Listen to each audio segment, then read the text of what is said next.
Get going, huh?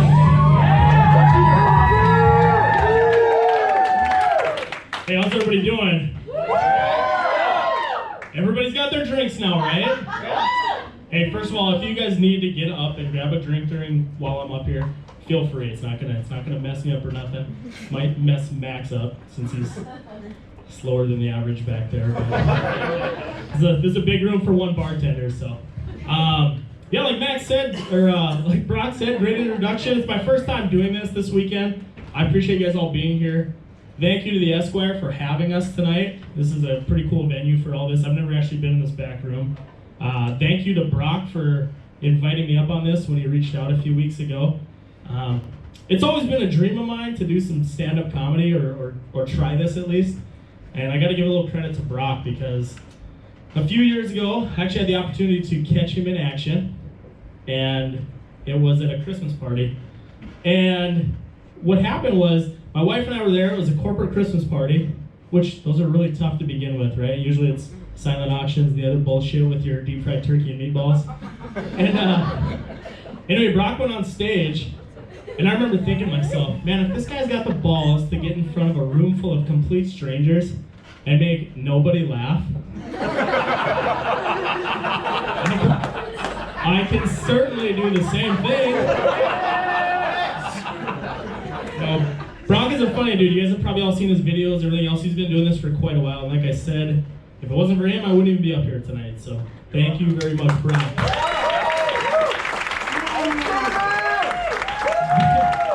Yeah, how about Cinnamon, right? Take it off. She doesn't get much FaceTime in my routine. It just spells my name. Thank you for that. So a little bit about me, about how I rose to fame. Fame being the Esquire Club in September in Dickinson. Yeah, it's kind of a big deal. Anyway, how I rose to fame, I think it all started back in 2nd grade. 8-year-old Brent Hanson. I was crowned state champion of the spelling bee in North Dakota. So that was a pretty cool deal. The problem with that was it was such a big deal. For you? What's that? Spell what? Did Cinnamon spell it for you? Cinnamon? I'm fine on this one. No, you see, I was from a small town at the time, and so it was a really big deal. I won this spelling bee. I got my face on the front page of the paper. I know what you're thinking, 8-year-old Brent, probably a cute little picture right on the front page. And but there's some controversy behind this championship. You see, I didn't actually show up until the 3rd round of the thing. Yeah. See, being from a small town, my family was really excited about getting to go to Bismarck for this competition. So when you're in Bismarck, you gotta really live it up, right?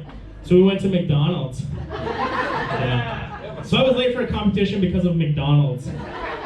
Thanks, Mom and Dad, you sold me out for some fries. But here's the thing, as my shit show of a family came running through the mall for the competition, I imagine as this little kid run up to the stage, tears in my eyes, like, please let me in. And the judge was probably like, pretty late, but pretty cute, hop up here, come on. So I felt pretty guilty about it though. I was talking to my wife about this story, and 2 things came from it. One, it's really made me try to be on time for things in life because that was super embarrassing. There was probably a bunch of kids that were crying to their parents because they lost in the first couple rounds, and I was like, hey, I'll just start now. And number 2, life lesson, you can show up for shit late and still be champion. Yeah, whatever, right? So it was pretty cool, but this kind of weighed on me a little bit. I'm a very honest person. I'm gonna tell it like it is. I'm very honest. I speak my mind. You're the exception. And this was weighing on me. It was 25 years ago, but I actually called the State Board of Education, and I said, hey, listen, I've been thinking about this, and about 25 years ago, you guys gave me a medal for a championship in the spelling bee. And I think some kids got robbed because I didn't show up on time, and I still got the championship. And they were like, wow, that's super cool that you called in here, but we don't really give a shit. So I imagine there's still probably an asterisk in the record books over that little victory, but nevertheless. A little bit about me further. I'm from Dickinson. I've been here for a long time. I've got a wife and 2 beautiful kids. Actually, how I met my wife was very romantic. You see, it was summer of 2005. If you can picture this, most of you. Some friends and I was there. Some of you were there. Picture this if you would. Piling into my car, some of my best friends, driving on a dirt road out to some old trailer house.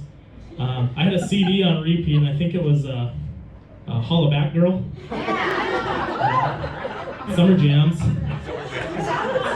When we got out to this party, it was like a sardine can of underage drinkers, right? Half of which were probably making out in the corners, the other half were probably throwing up off the deck. Personally, I was like 6 or 7 Smirnoff Ices deep at that point. I'd just come off a bit of a Mike's Hard Lemonade bender the weekend before. So I said, hey Brent, you gotta cool it. You're going down a bad road here. Anyway, I saw my future wife across the room, this beautiful blonde girl. And when I saw her, our eyes met, and it's like the party went silent, my knees kind of got weak, and everything felt numb, and I remember thinking, man, I'd like to do her. Now, I know what you guys are thinking, and no, it did not happen that night. She wanted to. But I was pretty innocent back then. I'm a gentleman, so no, she really is great. She's great. She's kind, she's generous. She gives the best advice. She's considerate. I can't remember the other shit she wanted to say up here. Well, nevertheless, I often joke that without meeting my wife, I would probably be penniless and living in a gutter or something. I like to make it rain. I like to spend money. And she really ropes that in on me. Right? So with all that, I mean, she's good at saving, she's good at investing. She will literally hit every garage sale in this town to outfit our daughters and I in the finest threads. Just kidding, this is from Old Navy.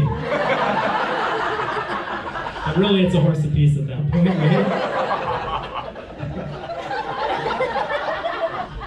I like Old Navy, so don't knock that shit. But with all this in mind, we've been able to put our money away and kind of save for some bigger items, right? The first of which is a pontoon. I really want a pontoon. Right? Who doesn't love a pontoon, right? Hashtag lake life? Or whatever the kids say about that shit. You know, you can tube off it, you can fish off it, you can have some beers on it, party barge style. So that's one really good item. The other item is a hot tub. I've wanted a hot tub since I was little. And I always ask my parents, like, why don't we get a hot tub out back? They're like, you have a fucking bathtub. I was like, well, that's true. That's true. But I gotta wear my trunks outside, I'm naked inside. How can I figure that little deal out? So, the hot tub's a lot of work, but it's still something. I mean, I make my own money now, so why not buy my own things, right? So I asked my wife about that. No, we did kind of a pros and cons list of these things, right? We put our heads together, and you know what? We made the tough decision to go with a new kitchen. Woo! Anybody got a new kitchen anywhere? Shit. That's way better than a pontoon. Hot tub, who needs a hot tub? It hurt a little bit because the hot tub I really wanted, so to cope with that, I try to live vicariously through my pasta. Yeah, I always bring a pot of water to a boil and I stare at those noodles like, oh, you're so lucky. I sometimes think like, I bet you've had a long day, being all stiff in that box, let me loosen you up a bit. Oh, you're not even gonna wear a bathing suit, are you, naughty little noodle? Nope, not at all.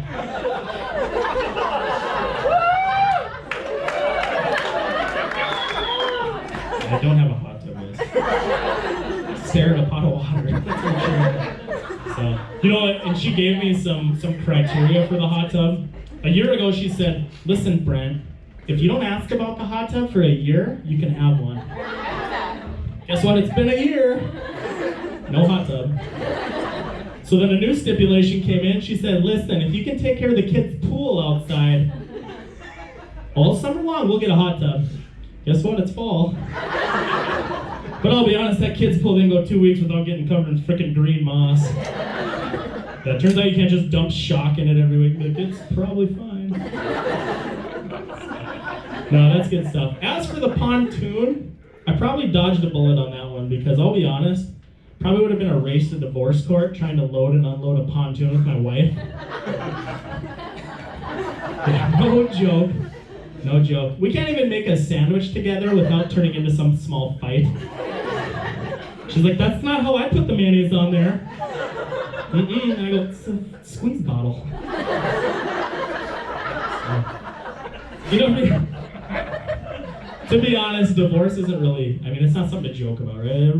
They say now like 50% of couples end up in divorce. What a sad fact that is, right? Crazy thing is I had a buddy that just got married and another one's getting married next month. And it sucks knowing one of them ain't gonna make it. And I know which one.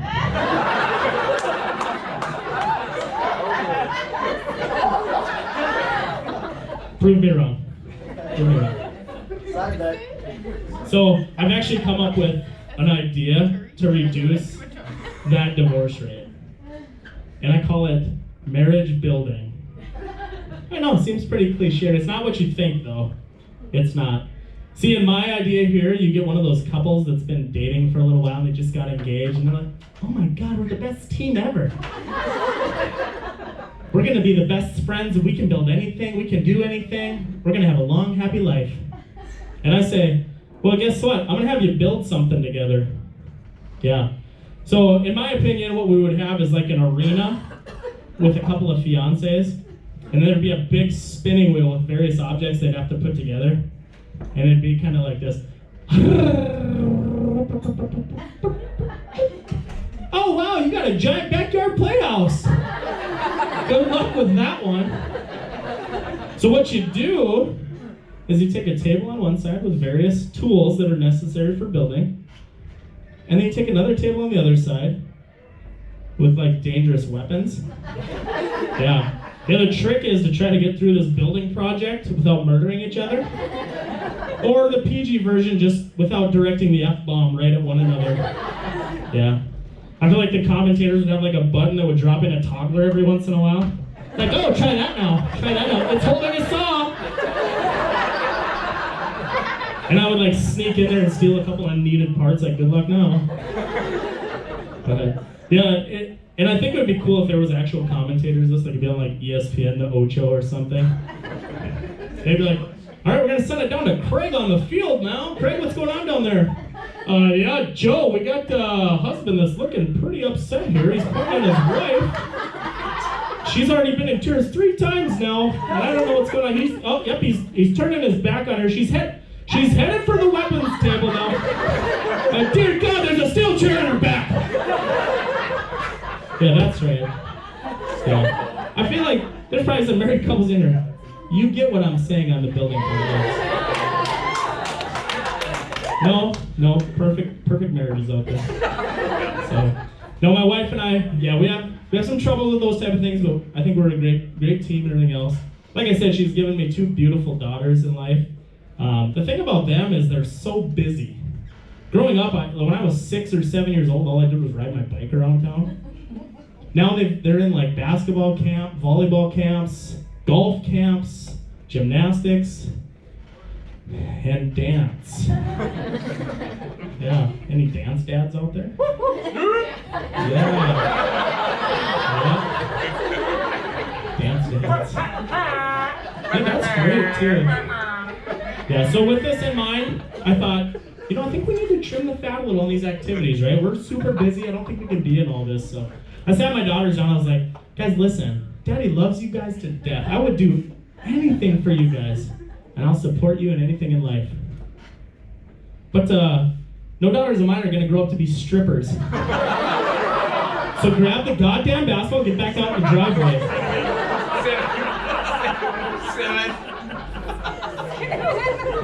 I thought it went well once their tears dried. I gave a little pat on the back. I said, why don't you run inside? Mommy will whip you something up yummy in her nice new kitchen, make you feel better.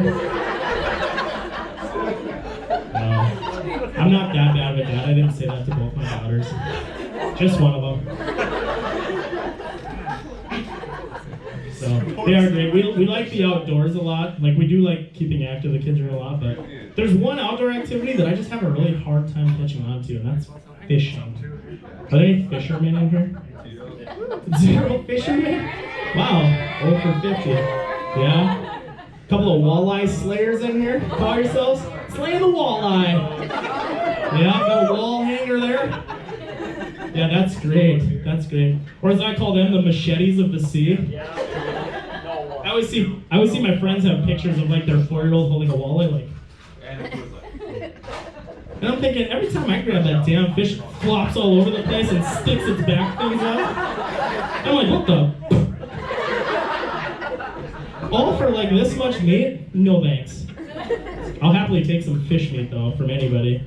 That is a given. One of the most intriguing things though about fishing to me is the boat-to-boat conversations people have out fishing. You know what I'm talking about?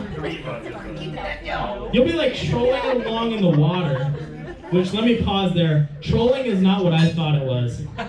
Yeah, FYI. Not like internet trolling. Yeah, I thought you'd cruise up to somebody, stand up and be like, hey buddy, nice boat. Is that your wife or a fat carp in there?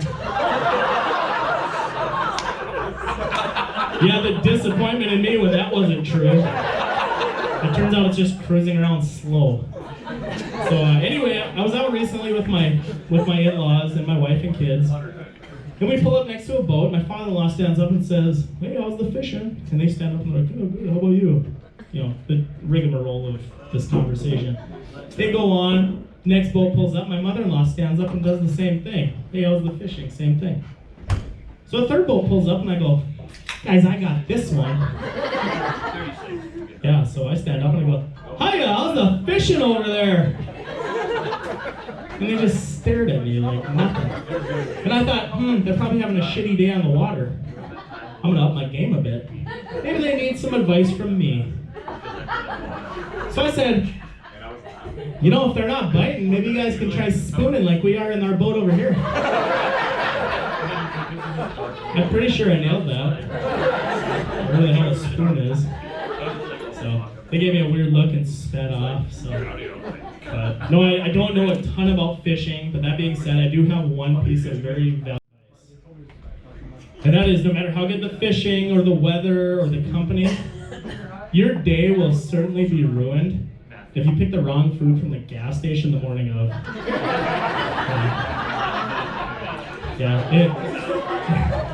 It's true. In my experience, that would have been a 5 a.m. egg salad sandwich.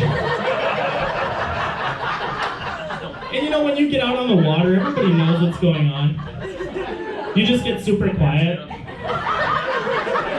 a little sweaty, and you're looking around like, Jesus Christ, where's the shore? And your friends are like, hey Brent, you okay? And let's keep fishing. And then the realization hits you that you're in the middle of a giant lake on a tiny boat, and you've got a ticking time bomb in your stomach. So what I had to do was go overboard. And I don't know if anybody's a fan of Shark Week here, but I gave chumming the water a new meaning.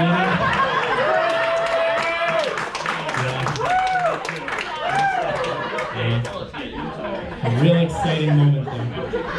So, I think the thing about fishing is everybody just thinks it's so relaxing. They're like, oh, nothing better than dropping your pole in the water. I say, you know what's better? Not dropping your pole in the water, just sitting on a boat. Yeah, a lot better than me untying every goddamn tangle from every stick I catch. And by that I mean my mother-in-law untying every one of them. And rebaiting my hook for me. So, no, one of the things about it seems like the bathroom is like such an ordeal when you're hunting, hiking, fishing, things like that. It's like my body's always telling me like, boy, this is a super inconvenient place to release my bowels. Yeah, do you know what I'm talking about? And it always seems to be because of food, right? And suspect numero uno is pizza. Which sucks because who doesn't love pizza? Yeah, so I just keep saying yes to it. But number 2 is spicy food. And in Dickinson, that would be a suspect on the south side of town that serves up some Thai food. Do you guys know the place I'm talking about? Yeah. And every time I call in to order for my family, it's like this. Yeah, hey, I had 3 orders of the chicken pad Thai, please. And I always get the same response. You want that spicy or no spicy? I used to work there. My first job. Oh my God. Did you wear a beard net? Couldn't have that. I was still in Trinity. Couldn't have that.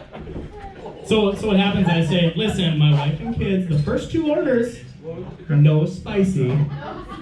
As for that 3rd order, and I sneak off to the other room like a cheating husband, I say, as for that 3rd order, let's go extra spicy. Yeah, you know what Daddy likes, let's ride the lightning. Yeah, I like to live on the edge of the toilet, apparently. So, yeah, you know, I used to feel so bad for my daughters when they were little, like, certain foods would give them, like, rashes and everything. So we'd go through these big jars of ass cream. So you know what I'm talking about? That shit's no joke when you get to be my age. I'm man enough to admit I steal a swipe or 2 on occasion. Really soothes. But who can carry those jars of stuff, right? Super inconvenient. We got some jar carriers in here.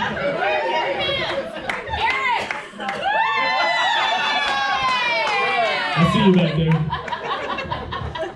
So recently I was coming back from a bachelor party in Minnesota, and I was with some friends. And obviously it was a weekend full of drinking. You know what that does to the old boiler. So we're coming back, a hot day, leather seats. You know where I'm going with this. Try to turn the AC on, not working. So we stopped at a gas station, me and my buddies. Then I get out and there's probably a SWAS line the size of Texas on me. And when we get into the gas station, and my buddy's going up to buy some food and some drinks, and typically, you know, you'll throw your stuff up there too and be like, hey, I'll pay you back, whatever, chips and a drink. So I walked up while my buddy was paying, and I slapped a bottle of hydrocortisone cream on there. That was me! And he looked at me, and the cashier looked at me, and I said, well, my ass hurts. And the look of judgment that I received back seemed a little inappropriate. Yeah, it's my issue, not yours. So off I ran to the bathroom. Which was crazy too, because when I got back, nobody would share their chips with me either. Yeah, it's good stuff. I really have like the best friends in the world. Like they're all fantastic. Yeah, many of them are here tonight. I'm gonna catch that on the applause. You know, they're the friendliest group. They're really up for anything, whether that's, you know, vacations together, barbecues, key swapping swinger parties. Just kidding. That only happened once.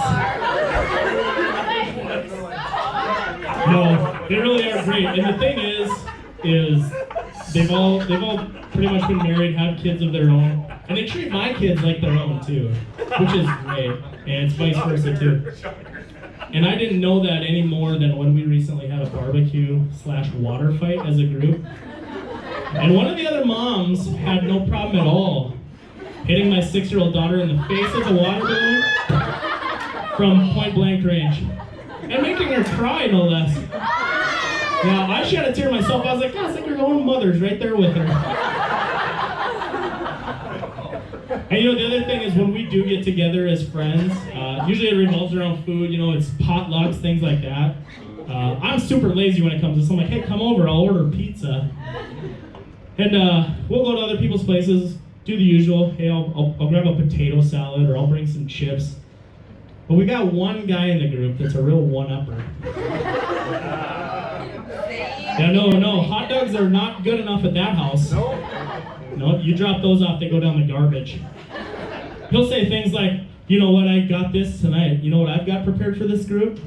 Just set your potato salad away. I've got a pork loin smeared in chutney raspberry cream sauce, tied tight with some bacon. You guys are gonna love this. Yeah, not good enough. In fact, recently too, it was just like an afternoon deal. We went over and people were grabbing like queso and cheese from Qdoba, right?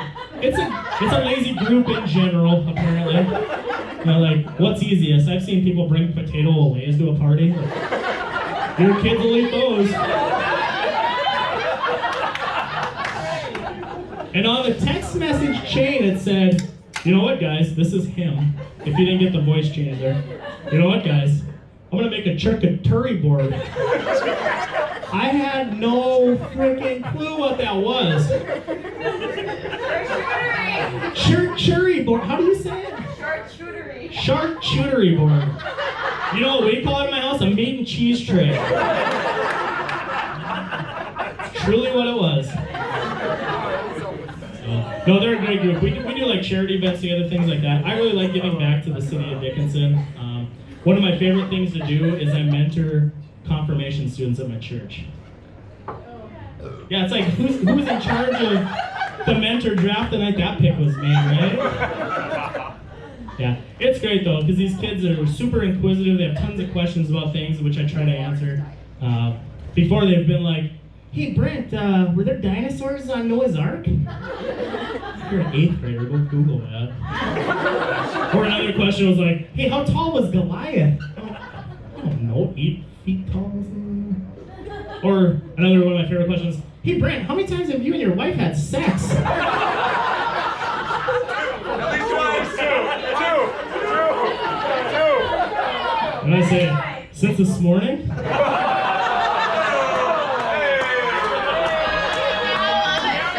Zero. No, it's great. We actually got an opportunity to go on a camping retreat with this group here recently, though. It was really fun, except when I picked these kids up, they got in my pickup and they all kind of had this bummed out look on their face, and I said, hey dudes, what's wrong? Because I try to talk like they do. They really accept me. We're all the same height, so. Anyway, they looked at me and they said, oh, Brent, the big junior high dance is tonight, and we gotta go to this church retreat. And I said, I assure you guys, we're gonna have way more fun at this church retreat than some stupid middle school dance. I don't know how I was gonna convince them, but we got out there, we went into the retreat center, and the boys kind of huddled in one corner, and the girls from the church went to the other corner. Alright, I'm out of here. Hey, where are you going? That was the only time I'll heckle anybody. So anyway, suddenly another bus pulled up from another town, and it was like fresh meat. So these girls walked in from another school, and the boys were all like, holy crap. They lit up like Christmas trees. I said, hey guys, what's up? And they said, did you see the cute girls from the new school? I said, I think I'm picking up what you're setting down there. So I said, well, why don't you guys go talk to them, figure out what's going on. And they said, well, Brent, we don't have their phone numbers. And I said, why don't you go talk to them? Talk to them, figure out what's going on. They said, Brent, we don't have their text numbers or their phone numbers, we can't text them. And I said, what do you mean you can't text them? They're right there. And they said, what, are we supposed to just talk to them face to face? Yeah, that's the world we're living in. So anyway, that night we had to turn in for the night. There was like an 11 o'clock curfew, which I was like, whatever, I'm a cool mentor. Let's stay up late, guys. I mean, is it really a big deal to have a bunch of 13-year-olds staying up past curfew? Yeah, you know what the big deal was? Fortnite. Till like 3 a.m. And I don't even know what the hell Fortnite is. Yeah, so that makes me the loser, I guess, to them. But once they all settled down, I was like, guys, lights out. Come on, we got a big day tomorrow. Shut your phones off, we gotta shut the lights off. So as it got silent, one of the kids piped up and he said, hey, you guys wanna play Never Have I Ever? And I don't know about you guys, but I've never played that game sober. So I pulled out a 175 of whiskey. No. Pump your brakes, I didn't do that. I said, let's do this, let's see what you little guys are made of. So the first kid said, oh, I'll go first. And he said, I won't do that voice again, I don't think that worked very well. And he said, never have I ever touched a girl's butt. I was like, boom! And guess what? Only guy. I'm like, wowzers. So they're like, oh, Brent, it's your turn now. So at that point I realized this was not the game for me and these kids. So. I told those little non-butt touching pussies to shut their mouths and close their eyes. Because we had a big day of praying tomorrow. We'll get some sleep. So. Alright guys, that's all I got tonight.